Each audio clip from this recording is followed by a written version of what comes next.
Derdimi sormayın bana, hangi birini söyleyeyim? Derdimi sormayın bana, hangi birini söyleyeyim?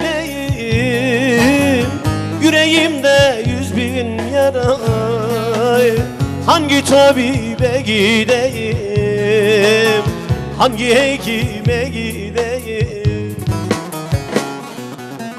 Duvarlarla baş başayım, yaz bahar değil kışlayım, kaderimle savaştayım, hangi birini söyleyeyim?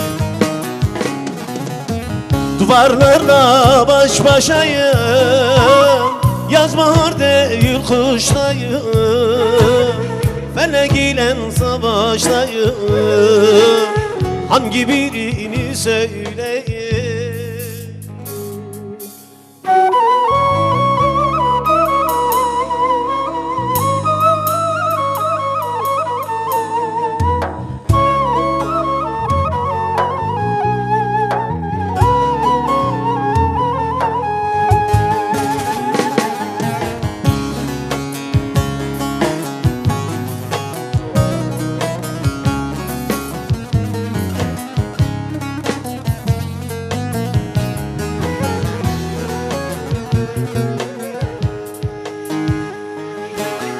Engel sardı her yanımı, dağa çevirdi yolumu. Engel sardı her yanımı, dağa çevirdi yolumu. Kırdı kanadım kolumu, hangi birini söyleyeyim? Hangi tabibe gideyim?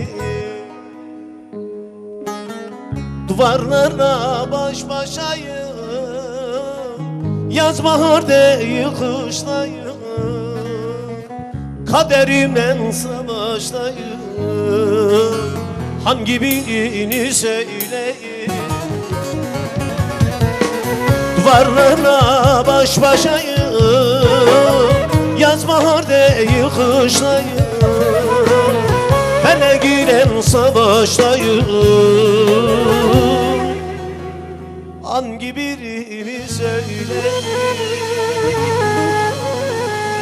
Çok teşekkürler, çok sağ olun.